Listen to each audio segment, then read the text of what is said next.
I'm going to state this in a way that's to Michigan and Jim Harbaugh's credit. The 2021 season had all these negatives, the 2-4 record, and a lot of other stuff surrounding it in regards to the restructured contract. And for months and months and months prior to that, speculation that he may not even be around. And then coaching changes that were predicated by, okay, we're not meeting standards, so we're going to change a lot here. But the approach to recruiting and the results to the recruiting never really wavered. They made it dip just slightly, but not even was it distinguished. Which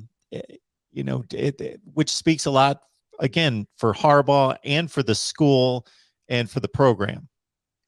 Yeah, and I think, there are a couple things to think about and credit for that. Jim Harbaugh, immediately after all of that went down with him, maybe not having the job by this time around this year and that whole saga, he immediately then went and hired a new staff that was young, that was hip, that was, had all these things, the new energy. And that part of the reason was for the energy on the field in the buildings right now.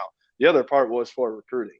And that was a big deal in this class because there were guys that this is their first time on the recruiting trail at all. Ron Bellamy came from high school, right? And now this is the first time he's been, pulling in a class, and he did a fantastic job. So these young coaches that Jim Harbaugh brought in have definitely made an impact on this recruiting trail, and they were able to keep that spark alive, right? Like you're saying, instead of having it dip and be like, oh, the flame has gone out on Jim Harbaugh.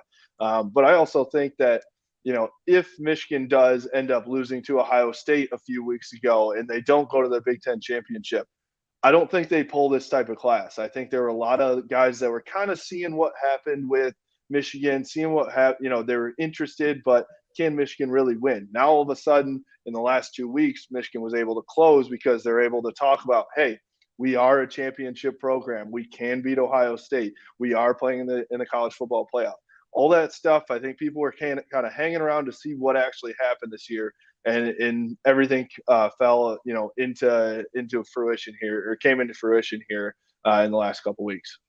Yeah, there's something about proof of concept. You can go talk the talk and talk about all the great things you're going to do and what you've done maybe at another job in the past, but to have the proof of concept in that role, in that job, and it to be in the moment, and for people and student athletes to take in the scene that they took in Ann Arbor after they beat Ohio State is something that resonates with all of us, because we're human beings. We're driven by emotions, but especially Right. 17 and 18-year-olds. Yeah. No question about that. Absolutely. Yeah. I think that, seeing Jim Harbaugh, and I think that the other part of, winning cures all, right? We all know that, right?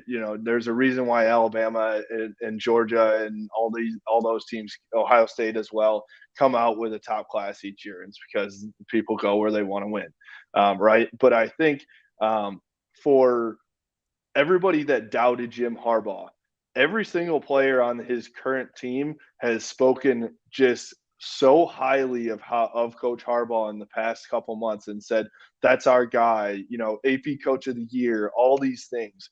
That was I think a big moment for a lot of these recruits to say, oh, I actually am bought into that guy, because I'm looking at these players right now and they love this guy. There's no doubt about him anymore.